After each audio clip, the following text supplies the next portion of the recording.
আমি যেই আল্লাহর দ্বীনের দাওয়াতের কারণে, যেই আল্লাহর দ্বীনের দাওয়াত দেওয়ার কারণে নমরুদের গোষ্ঠীরা আমাকে আগুনের কুণ্ডলিতে নিক্ষেপ করছে, ওই আগুনের কুণ্ডলিতে নিক্ষিপ্ত হলে যদি আমার আল্লাহ খুশি হন, তাহলে ওই আল্লাহকে খুশি করার জন্য একবার দুইবার নয়, আল্লাহ যতবার চাইবেন ততবার আগুনের কুণ্ডলিতে নিক্ষিপ্ত হতে আমি রাজি আছি। এরকম থাকতে হবে ইমানদারদের ইমান। আল্লাহ পাক খুশি হয়ে গেলেন। আল্লাহর খলিল সাইয়েদনা ইব্রাহিম আলাইহিস সালামের দাওয়াতি জীবনের ব্যাপারে কথা বলবো ইনশাআল্লাহ। সম্মানিত ভাইয়েরা, ইব্রাহিম আলাইহিস সালাম ছিলেন আবুল আম্বিয়া, অর্থাৎ নবীগণের পিতা। তাকে আবুল আম্বিয়া বা নবীগণের পিতা এই জন্যই বলা হয়, কারণ তার পরে ইব্রাহিম আলাইহিস সালামের পরে মুহাম্মদ পরেন সাল্লাল্লাহু আলাইহি ওয়াসাল্লাম পর্যন্ত পৃথিবীতে যত নবী রাসূল এসেছিলেন সবাই ছিলেন সাইয়েদনা ইব্রাহিম আলাইহিস সালামের বংশধর। সুবহানাল্লাহ। এজন্য তিনি হচ্ছেন আবুল আম্বিয়া বা সকল নবীগণের পিতা। আল্লাহর খলিল সাইয়েদনা ইব্রাহিম আলাইহিস সালামের তিনজন স্ত্রী ছিল। তার প্রথম স্ত্রী সারার গর্ভজাত পুত্র ইসহাক আলাইহিস সালামের ছেলে আল্লাহর নবী সাইয়েদনা ইয়াকুব আলাইহিস সালামের বংশধরদেরকে বলা হয় বানু ইসরাঈল, যাদেরকে আমরা বনি ইসরাইল নামে চিনি। আর ইব্রাহিম আলাইহিস সালামের দ্বিতীয় স্ত্রী হাজারার পুত্র সাইয়েদনা ইসমাঈল আলাইহিস সালামের বংশে, সাইয়েদনা ইসমাঈল আলাইহিস সালামের বংশধারাকে বলা হয় বানু ইসমাঈল। এদিকে ইসমাঈল আলাইহিস সালামের বংশে, ইসমাঈল আলাইহিস সালামের পরে আর কোনো নবী আসেন নাই। সর্বশেষ তার বংশে এসেছিলেন সর্বশেষ নবী মুহাম্মদ সাল্লাল্লাহু আলাইহি ওয়াসাল্লাম। ইসমাঈল আলাইহিস সালামের পরে মুহাম্মদ সাল্লাল্লাহু আলাইহি ওয়াসাল্লামের আগ পর্যন্ত ইসমাঈল আলাইহিস সালামের বংশে আর কোনো নবী আসেন নাই। কিন্তু অন্যদিকে ইয়াকুব আলাইহিস সালামের বংশে, ইয়াকুব আলাইহিস সালামের বংশে মুহাম্মদ সাল্লাল্লাহু আলাইহি ওয়াসাল্লামের আগ পর্যন্ত সকল নবীরা এসেছেন। এই জন্য ইয়াকুব আলাইহিস সালামের পরে পৃথিবীতে যত নবী এসেছিলেন সকল নবী ছিলেন বনি ইসরাইলের নবী। আর এইদিকে ইসমাঈল আলাইহিস সালামের পরে আর কোনো নবী আসেন নাই। সর্বশেষ এসেছেন মুহাম্মদ সাল্লাল্লাহু আলাইহি ওয়াসাল্লাম। ইব্রাহিম আলাইহিস সালামের তৃতীয় স্ত্রীর নাম ছিল কাতুরা। তার গর্ভ থেকে জন্ম নেওয়া বংশধারা তেমন বেশি খ্যাতি পায়নি, পরিচিতি পায়নি, এবং সেই বংশে কোনো নবীরও আগমন হয়নি। ইব্রাহিম আলাইহিস সালাম হচ্ছেন আমাদের মুসলিম মিল্লাতের জাতির পিতা। আমাদের মুসলিম মিল্লাতের জাতির পিতা কে? ইব্রাহিম আলাইহিস সালাম। ইব্রাহিম আলাইহিস সালাম পশ্চিম ইরাকের বাসরার কাছেই বাবেল শহরে তিনি জন্মগ্রহণ করেন। সেখানে তখন কালেডীয় সম্প্রদায় বসবাস করত, আর সেই সম্প্রদায়ের শাসক ছিল নমরুদ ইবনে কেনআন। সে অত্যন্ত অহংকারী একজন শাসক ছিল। অধ্যত্বপূর্ণ আর অহংকারী আচরণ করতে করতে সে এক সময় নিজেকে রব হিসাবেই দাবি করে বসেছিল। সেই দিনে ইব্রাহিম আলাইহিস সালামের বংশের লোকেরা, তার জাতির লোকেরা বিভিন্ন মূর্তি এবং তারকার পূজা করত।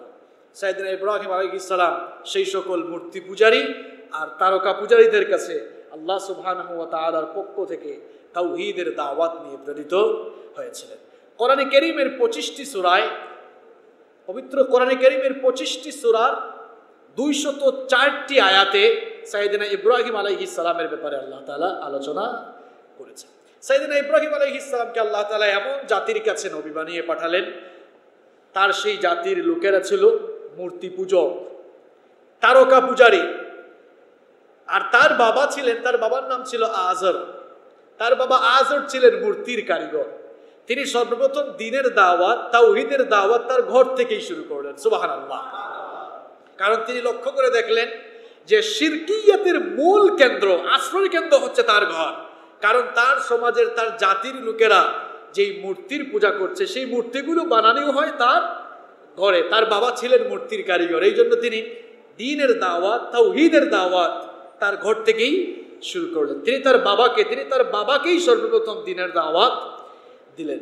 কোরআনে কারীমের 6 নম্বর সূরা সূরাতুল আনআমের 74 নম্বর আয়াতে আল্লাহ পাক তার সেই দাওয়াতের কথা এভাবে তুলে দিলেন। তিনি তার বাবাকে দাওয়াত দিলেন, وَإِذْ قَالَ إِبْرَاهِيمُ لِأَبِيهِ آزَرَ أَتَتَّخِذُ أَصْنَامًا آلِهَةً إِنِّي أَرَاكَ وَقَوْمَكَ فِي ضَلَالٍ مُبِينٍ আল্লাহ পাক বলেন, স্মরণ করো যখন ইব্রাহিম তার পিতা আজরকে বলেছিল, হে আমার পিতা, হে আমার বাবা, আপনি কি নিজের হাতেই বানানো এই মূর্তিগুলোকে উপাস্য হিসাবে গ্রহণ করেছেন নাকি?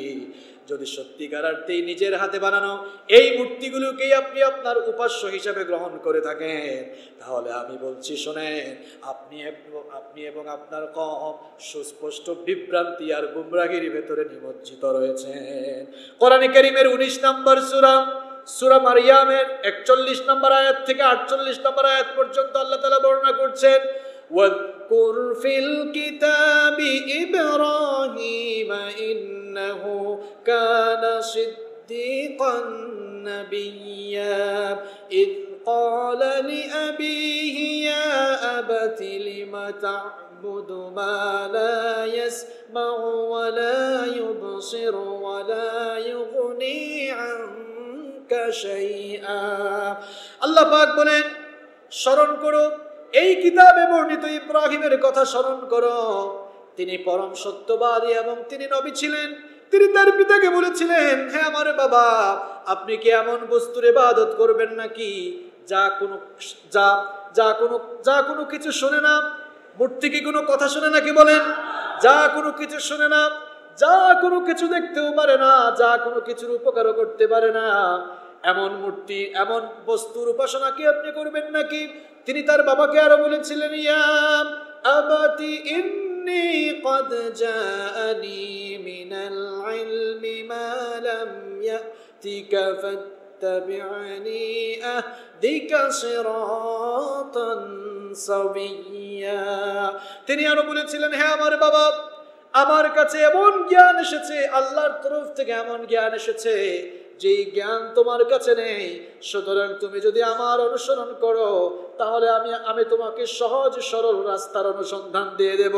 তিনি তার পিতাকে আরো বলেছিলেন, ইয়া আবাতি লা তা'বুদিশ শাইতান ইন্নাশ শাইতানা কানা লির-রাহমানি আসিয়া।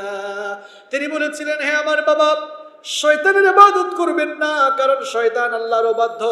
তিনি আরো বলেছিলেন, ইয়া আবাতি ইন্নী আখাফু আন ইয়ামাসসাকা আযাবুম মিনার রাহমানি ফাতাকুনা লিশ-শাইতানি ওয়ালিয়্যা।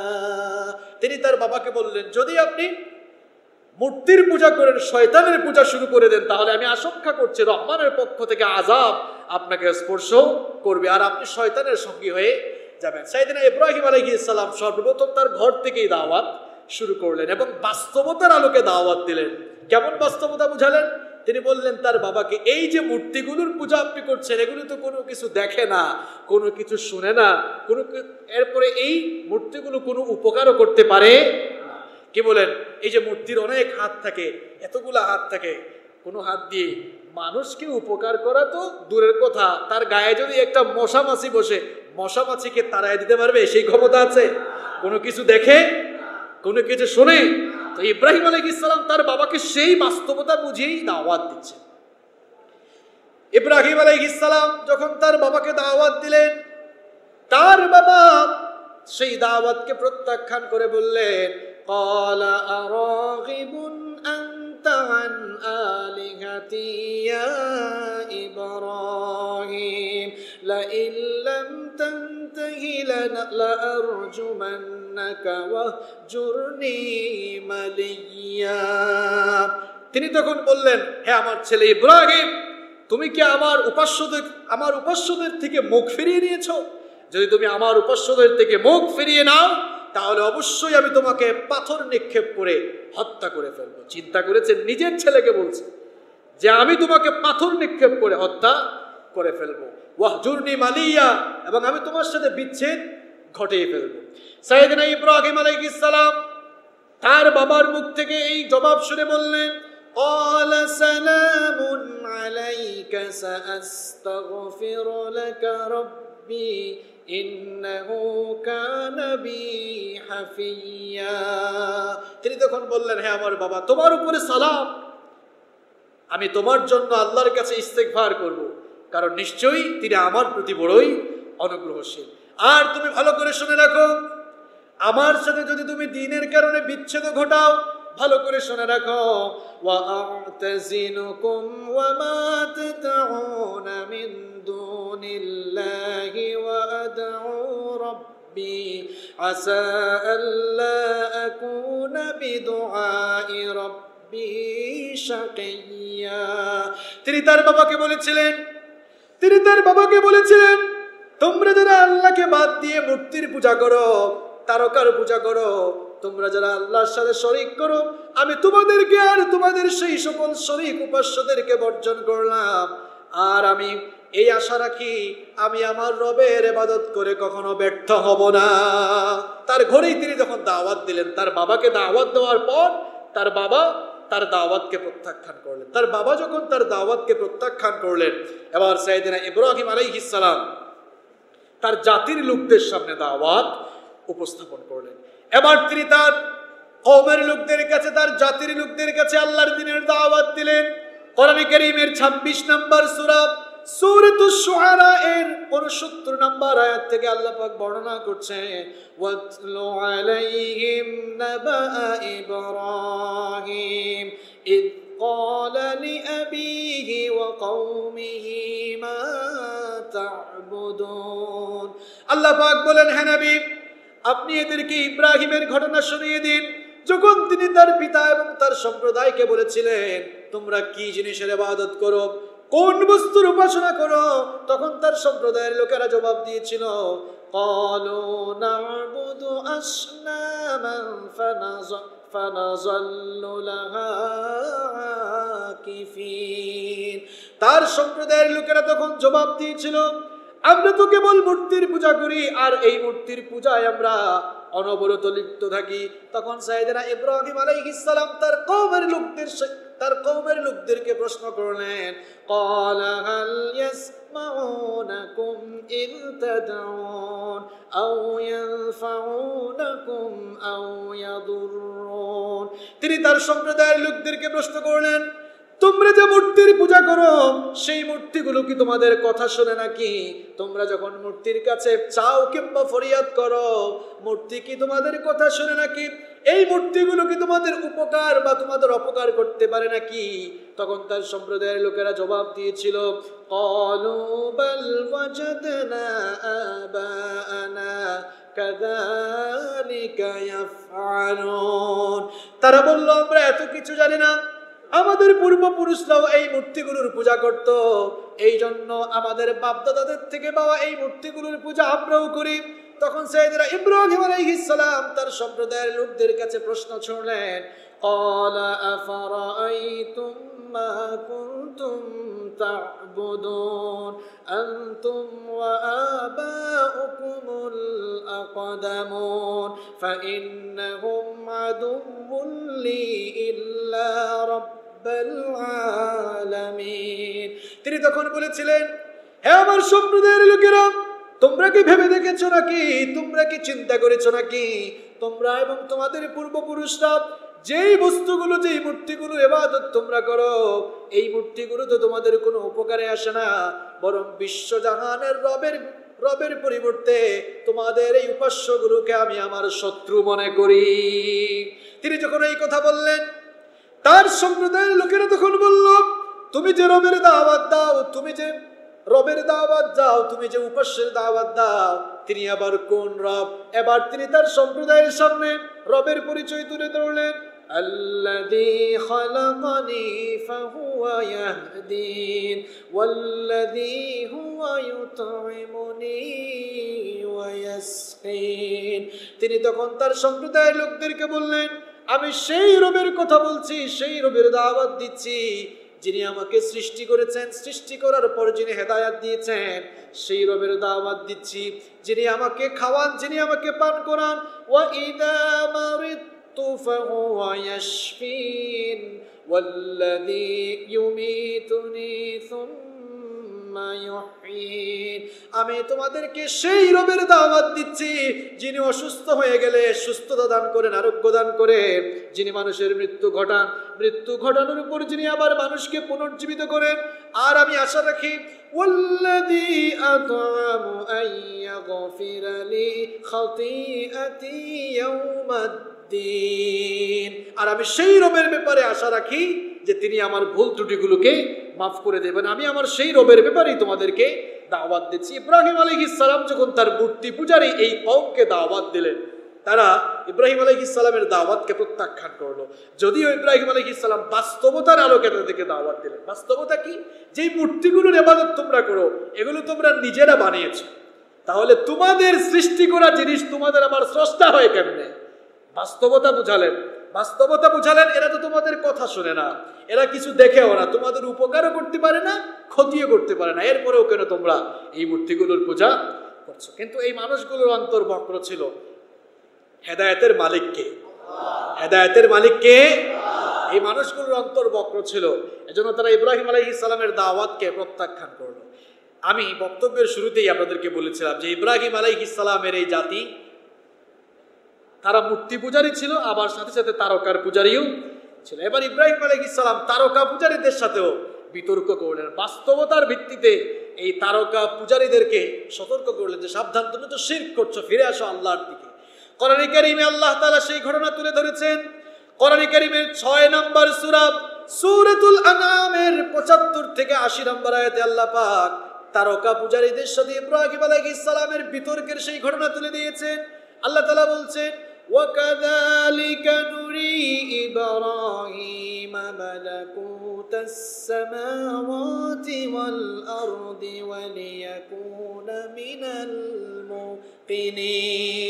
আল্লাহ পাক বলেন, এভাবেই আমি ইব্রাহিমকে আকাশ আর জমিনের পরিচালন ব্যবস্থা আমি তাকে আকাশ আর জমিনের পরিচালন ব্যবস্থা দেখালাম যাতে করে তিনি বিশ্বাসীদের অন্তর্ভুক্ত হয়ে যেতে পারেন। আল্লাহ তাআলা বলছেন, তাকে আমি কিভাবে তারকা পূজারীদের সাথে তিনি কিভাবে বিতর্কে লিপ্ত হয়েছিলেন, বাস্তবতার আলোকে তিনি কিভাবে তাদেরকে দাওয়াত দিয়েছিলেন, আল্লাহ তাআলা সেই ঘটনা কোরআনে কারীমে তুলে দিয়েছেন। ফালাম্মা জান্না আলাইহিল লাইলু রাআ কাওকাবা ক্বালা হাযা রাব্বি ফালাম্মা আফালা ক্বালা লা উহিব্বুল আফিলিন। ইব্রাহিম আলাইহিস সালাম যখন রাতের অন্ধকারের মধ্যে আকাশের মধ্যে তারকা দেখতে পেলেন, তখন তিনি বললেন, হাদা রব্বি, এটাই হচ্ছে আমার রব। অর্থাৎ তিনি বুঝাতে চাইলেন তোমাদের কথা অনুযায়ী এই তারকা হচ্ছে তোমাদের আর আমার রব। কিন্তু এই তারকা যখন কিছুক্ষণ পর অস্তমিত হয়ে গেল, তারকা যখন নিশ্চিহ্ন হয়ে গেল, তখন তিনি তার কওমদেরকে বললেন, লা উহিব্বুল আফিলিন, যা অস্তমিত হয়ে যায়, যার কোনো স্থায়িত্ব নেই, সেই জিনিসকে আমি পছন্দ করি না। সুতরাং তোমরা যে তারকার পূজা করো এর তো নিজেরই কোনো স্থায়িত্ব নেই। এরপরে তিনি যখন আকাশের মধ্যে চন্দ্রকে দীপ্তমান অবস্থায় দেখলেন, তারপরে কি ঘটলো আল্লাহ তাআলা বলছেন, ফালাম্মা রাআল কমারা বাযিগান ক্বালা হাযা রাব্বি ফালাম্মা আফালা ক্বালা লা ইল্লাম ইয়াহদিনি রাব্বি লাআকুনান্না মিনাল কওমিদ দাল্লিন। এরপরে তিনি যখন আকাশের মধ্যে চন্দ্রকে দীপ্তিমান অবস্থায় পেলেন, তিনি বললেন, হাদা রব্বি, এটাই হচ্ছে আমার আর তোমাদের রব। তোমাদের ধারণা মতো এই চাঁদ হচ্ছে তোমাদের আর আমার রব।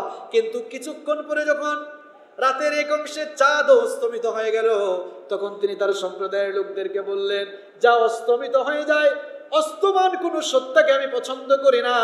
এরপরে দিনের বেলা যখন সকালবেলা ভোরবেলা যখন সূর্যের আলো ফুটে উঠলো, সূর্যকে দেখে তিনি তার সম্প্রদায়কে বললেন, ফালাম্মা রাআশ শামসা বাযিগাতান ক্বালা হাযা রাব্বি হাযা আকবার।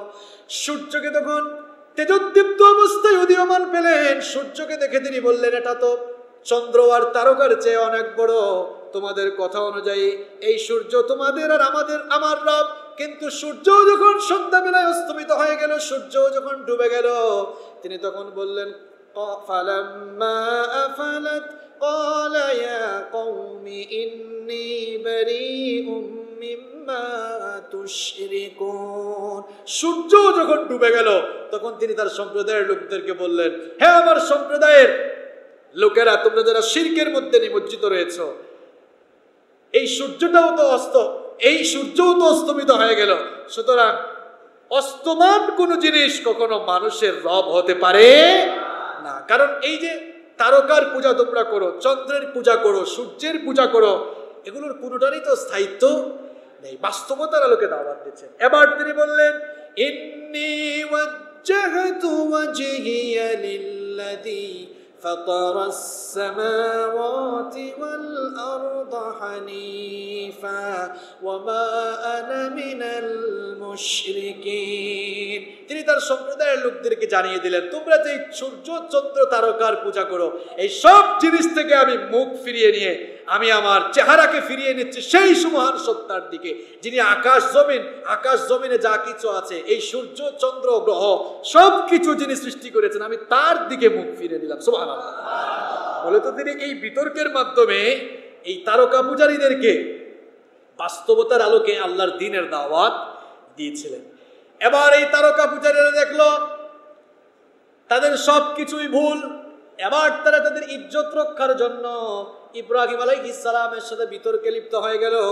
কোরআনে কারীম বলছে, ওয়াহাজ্জাহু কওমাহু ক্বালা আতুহাজ্জুনি ফিল্লাহি ওয়া ক্বাদ হাদানি ওয়া লা আখাফু মা তুশরিকুনা বিহি ইল্লা আইয়াশা রাব্বি শাইআ।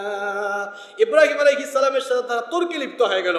তখন ইব্রাহিম আলাইহিস সালাম বললেন, তোমরা কি এক আল্লাহর বিপরীতে এই সকল উপাস্যদের পক্ষ হয়ে আমার সাথে তোমরা বিতর্ক করছো? ভালো করে শুনে রাখো, ওয়াসিআ রাব্বি কুল্লা শাইইন ইলমান আফালা তাতাযাক্কারুন। ভালো করে শুনে রাখো, আমার রবের জ্ঞান সব কিছুকে পরিব্যাপ্ত করে আছে, কেন তোমরা তারপরেও বুঝো না? ইব্রাহিম আলাইহিস সালাম যখন তার মূর্তি পূজারী তারকা পূজারী উম্মতকে বাস্তবতার আলোকে আল্লাহর দ্বীনের দাওয়াত দিলেন, এরা তার দাওয়াতকে কবুল করল না, বরং তারা তার বিরুদ্ধে বিভিন্ন ধরনের চক্রান্ত করতে লাগলো এবং তারা তাদের মূর্তি পূজার মধ্যেই সীমাবদ্ধ রইল। মূর্তির পূজাই তারা অটল থাকলো।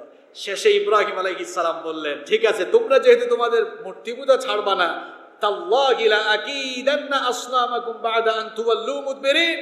সূরাতুল আম্বিয়ার 57 নম্বর আয়াতে আল্লাহ তাআলা বলছেন, ঠিক আছে, তোমাদের এই মূর্তিগুলোকেও, ইব্রাহিম আলাইহিস সালাম বললেন, ঠিক আছে, তোমরা যেহেতু মূর্তির পূজা ছাড়বা না, তাহলে তোমাদের এই মূর্তিগুলোর ব্যাপারে আমিও কৌশল অবলম্বন করব এবং এই মূর্তিগুলোকে আমিও দেখে ছাড়ব। ইব্রাহিম আলাইহিস সালামের জাতির লোকদের এবার বড় একটি উৎসবের দিন চলে আসলো। সবাই সেই উৎসবে যোগদান করলো। ইব্রাহিম আলাইহিস সালাম অসুস্থতার কারণে সেই উৎসবে গেলেন না। তিনি এবার এই সুযোগকে কাজে লাগাতে চাইলেন। সবাই তো মেলায় চলে গেল, উৎসবে চলে গেল, এবার এই সুযোগে তিনি মন্দিরের ভেতরে ঢুকলেন, মূর্তির ঘরে ঢুকলেন। মূর্তির ঘরে ঢুকার পরে কি ঘটলো? কোরআনে কারীমের 37 নম্বর সূরা সূরাতুস সাফফাতের 91 নম্বর আয়াত থেকে আল্লাহ পাক বর্ণনা করছেন, ইব্রাহিম আলাইহিস সালাম এবার মন্দিরে ঢুকে, মূর্তির ঘরে ঢুকে তিনি বললেন, ফারাগা ইলা আলিহাতিহিম ফাকালা আলা তাকুলুন। মূর্তির ঘরে তিনি এবার ঢুকে দেখলেন মূর্তির সামনে অনেক খাবার দাবার রাখা। কি বলেন? মূর্তির সামনে অনেক খাবার দাবার থাকে না? খাবার দাবার দেখে তিনি মূর্তিকে প্রশ্ন করলেন, আলা তাকুলুন, কি ব্যাপার, তোমার সামনে তো অনেক খাওয়া দাওয়া, এগুলো খাচ্ছ না কেন? মূর্তিকে বললেন, আলা তাকুলুন, কি ব্যাপার, খাও না কেন? এত খাবার দাবার তো সামনে আছে। তিনি কথা বলছেন মূর্তির সাথে, মূর্তি কি কথা শুনে? কথাও শুনে না, জবাবও দেয় না। এবার তিনি বললেন, কি ব্যাপার, মা লাকুম লা তানতিকুন, কথা বলছো না কেন আমার সাথে? আমি বললাম খাও, খাও না, কথাও কও না। আচ্ছা, আপনার বাচ্চাকে আপনি সারাক্ষণ বলতেছেন, বাবারে খাও খাও খাও, আপনার ছেলে খায়ও না, খালি ব্যা ব্যা করে কান্না করে, এখন খায়ও না, কথাও শোনে না, এখন বাকি আছে কোনটা? ইব্রাহিম আলাইহিস সালাম মূর্তির ঘরে ঢুকে বললেন, আলা তাকুলুন, কি ব্যাপার, এত খাবার দাবার সামনে, খাও না কেন? কথাও বলে না, খায়ও না। তিনি বলছেন, মা লাকুম লা তানতিকুন, তাহলে কথা বলো, খায়ও না, কথাও বাকি আছে কোনটা? এবার কি ঘটলো দেখেন, কোরআন কারীম বলছে, ফারাগ আলাইহিম দারবাম বিল ইয়ামিন, এবার তিনি মূর্তিগুলোর উপরে সজোরে আঘাত করে সেগুলোকে চূর্ণ বিচূর্ণ করে দিতে লাগেন। তবে একটু টেকনিক্যালি মারলেন। কিরকম টেকনিক খাটালেন? ফাজআলাহুম জুদাদান ইল্লা কাবীরান লাহুম লাআল্লাহুম ইলাইহি ইয়ারজিউন। মূর্তির ঘরে ঢুকে বড় মূর্তিটাকে অবশিষ্ট রেখে বাদবাকি সবগুলা মূর্তির উপরে একদম কুপালেন, কুপা শামসু করে দিলেন, কুপাইতে লাগলেন, চূর্ণ বিচূর্ণ করে দিলেন। এরপরে কুঠারটা, আপনারা কুঠার বুঝেন তো, কুঠারটাকে এবার ওই বড় মূর্তির কাঁধের উপরে রেখে আসলেন। তারা যখন মেলা থেকে ফিরে এসে দেখে, হায় হায়, আমাদের সবগুলা ক্ষুধা এখন হুদা হয়ে গেছে। সব কি হয়ে গেছে? হুদা, একদম হুদা, কিছুই নাই। তখন তারা আফসোস করে বলল, قالوا من فعل هذا بآلهتنا إنه لمن الظالمين। তারা তখন বলল, এমন কাজ কে করতে পারলো, নিশ্চয়ই লোকটা বড় জালেম। তখন তাদের সম্প্রদায়ের কেউ কেউ বলল, قالوا سمعنا فتى يذكرهم يقال له إبراهيم। তাদের সম্প্রদায়ের কেউ কেউ বলল, আমরা শুনেছি ইব্রাহিম নামক এক লোক যে এই মূর্তিগুলোর বিরুদ্ধে সব সময় সমালোচনা করে, মনে হয় সেই কাজটা করেছে। এবার তাদের সম্প্রদায়ের লোকেরা বলতে লাগলো, ক্বালু ফাতু বিহি আলা আ'য়ুনিন নাসি লাআল্লাহুম ইয়াশহাদুন। যদি সত্যিকার অর্থেই ইব্রাহিম এই কাজ করে থাকে, তাহলে ইব্রাহিমকে সবার সামনে নিয়ে আসো। ইব্রাহিম আলাইহিস সালামকে যখন এবার সবার সামনে হাজির করা হলো, ইব্রাহিম আলাইহিস সালামকে এবার তারা জিজ্ঞেস করলো, ক্বালু আ'আনতা ফাআলতা হাযা বিআলিহাতিনা ইয়া ইব্রাহিম। হে ইব্রাহিম, সত্যি সত্যি কি তুমি এই কাজটা করেছো? আমাদের মূর্তিগুলোকে কি তুমি ভেঙেছো? ইব্রাহিম আলাইহিস সালাম এবার সরাসরি জবাব না দিয়ে একটু টেকনিক্যালি জবাব দিলেন, قال بل فعله كبيرهم هذا فاسألوهم إن كانوا ينطقون। ইব্রাহিম আলাইহিস সালাম বললেন, তোমরা খামাখা আমাকে কেন জিজ্ঞেস করছো? দেখো না, বড়টার কাঁধের উপরেই কুঠার আছে। আমার তো মনে হয় সেই এই কাম করে তার কাঁধের উপরে একদম কুঠার নিয়ে দাঁড়িয়ে আছে। তাকে জিজ্ঞেস করো, আমাকে জিজ্ঞেস করছো কেন? আমার তো মনে হয় এই কাজটা সেই করেছে। এই কথা শুনে ফারাজাউ ইলা আনফুসিহিম ফাকালু ইন্নাকুম আনতুমুজ জালিমুন। এই কথা শুনে তারা ফিরে গেল। তারা মনে মনে ভাবলো, তারা একজন আরেকজনকে এবার কওমের একজন আরেকজনকে দোষারোপ শুরু করলো যে আসলে তো এতদিন আমরা আমাদের উপরে জুলুমই করেছি। হ্যাঁ, যাদের ইবাদত করছি তারা তো নিজেরাই নিজেদেরকে সুরক্ষিত রাখতে পারে না। আবার ইব্রাহিম আমাদেরকে বলছে তাকে জিজ্ঞেস করে। এখন তাকে যে জিজ্ঞেস করবো, সে তো আমাদের সাথে কথাও বলতে পারবে না। নিজেরা এবার মিটিং করছে যে আসলে তো আমরা এতদিন যা করছি, কি করছি, ভুল করছি। এবার তারা মাথা নত করে ইব্রাহিম আলাইহিস সালামকে বলল, সুম্মা নুকিসু আলা রুউসিহিম লাকাদ আলিমতা মা হাউলাই ইয়ানতিকুন। মাথা নত করে বলল, ইব্রাহিম তুমি তো ভালো করেই জানো এগুলা কথা বলতে পারে। এবার ইব্রাহিম আলাইহিস সালাম চান্স পেয়েছেন কিনা, সুযোগ পেয়ে বললেন, এই সুযোগের অপেক্ষায় এতদিন ছিলেন। এবার তিনি বললেন, ক্বালা আফাতা'বুদুনা মিন দুনিল্লাহি মা লা ইয়ানফাউকুম শাইআন ওয়া লা ইয়াদুররুকুম উফফিল লাকুম ওয়া লিমা তা'বুদুনা মিন দুনিল্লাহি আফালা তা'কিলুন। ইব্রাহিম আলাইহিস সালাম এবার বললেন, যদি এরা তোমাদের কথা শুনতে না পারে, এরা যদি নিজেরাই নিজেদেরকে সুরক্ষিত রাখতে না পারে, তাহলে এতদিন ধরে কেন এগুলোর ইবাদত করো, এগুলোর পূজা করো, যা তোমাদের কোনো কল্যাণ বা অকল্যাণ করতে পারে না, তোমাদের জন্য বড় আফসোস হয়। এই কথা শুনে তারা তেলে বেগুনে জ্বলে উঠলো, প্রতিশোধ নিতে চাইলো। এবার তারা প্রতিশোধটাকে একটু ভালোভাবে নিতে চাইলো। এবার তারা এই ঘটনার জন্য এবার তারা মামলা নিয়ে গেল নমরুদের দরবারে। নমরুদের সামনে এবার ইব্রাহিম আলাইহিস সালামকে হাজির করা হলো। নমরুদ এবার ইব্রাহিম আলাইহিস সালামের কথা শোনার পর নমরুদের রাগ বাড়লো নাকি কমলো? কি ব্যাপার, আমার নির্বাচনী এলাকায় তুমি আবার কোন রবের দাওয়াত দাও? হ্যাঁ, এবার নমরুদের সাথে ইব্রাহিম আলাইহিস সালামের তর্কাতর্কি শুরু হয়ে গেল। কোরআন কারীমের 2 নম্বর সূরা সূরাতুল বাকারা এর 258 নম্বর আয়াতে আল্লাহ পাক নমরুদের সাথে ইব্রাহিম আলাইহিস সালামের বিতর্কের সেই কাহিনী তুলে দিলেন। আলাম তারা ইলাল্লাযী হাজ্জা ইব্রাহিম ফি রাব্বিহি আন আতাহুল্লাহুল মুলক ইয ক্বালা ইব্রাহিম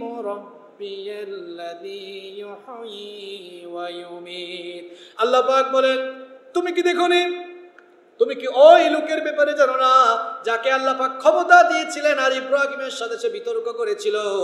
ইব্রাহিম আলাইহিস সালামকে বলেছিল তুমি আবার কোন রবের দাওয়াত দাও?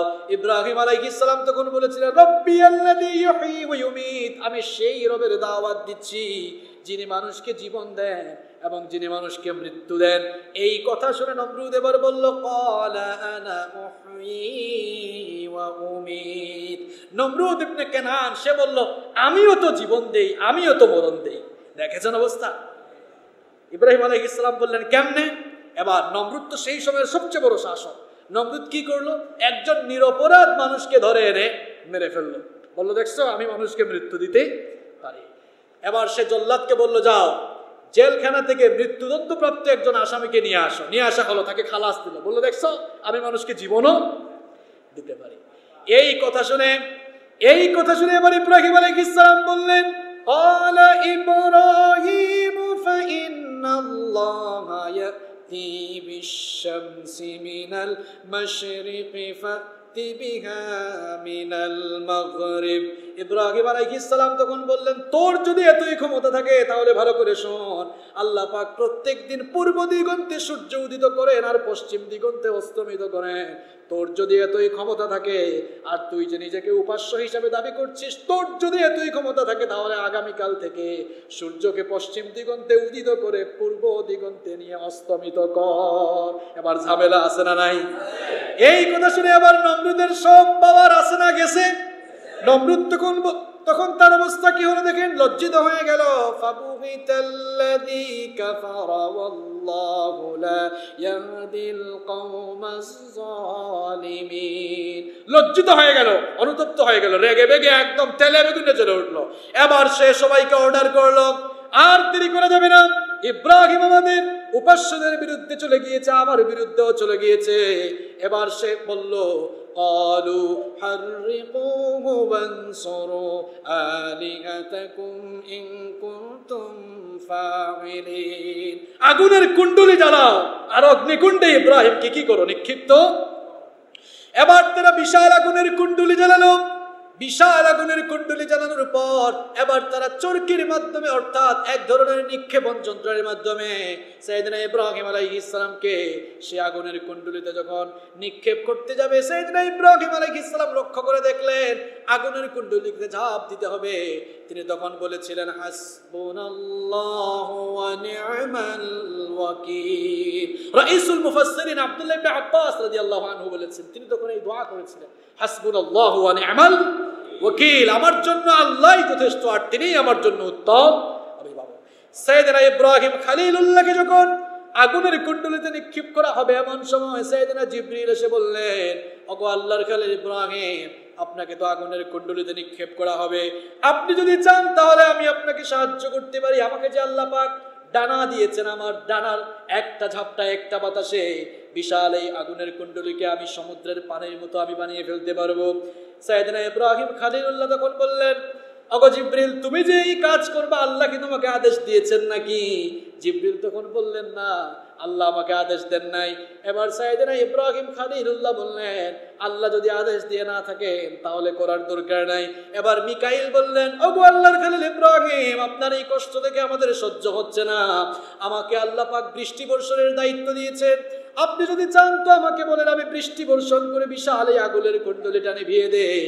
তখন মিকাইলকে তিনি জবাব দিয়েছিলেন, তিনি মিকাইল এবং জিবরিল দুজনকে এই জবাব দিয়েছিলেন, ও আল্লাহর ফেরেশতারা শোনো, আমি যেই আল্লাহর দ্বীনের দাওয়াতের কারণে, যেই আল্লাহর দ্বীনের দাওয়াত দেওয়ার কারণে নমরুদের গোষ্ঠীরা আমাকে আগুনের কুণ্ডলীতে নিক্ষেপ করছে, ওই আগুনের কুণ্ডলীতে নিক্ষিপ্ত হলে যদি আমার আল্লাহ খুশি হন, তাহলে ওই আল্লাহকে খুশি করার জন্য একবার দুইবার নয়, আল্লাহ যতবার চাইবেন ততবার আগুনের কুণ্ডলীতে নিক্ষিপ্ত হতে আমি রাজি আছি।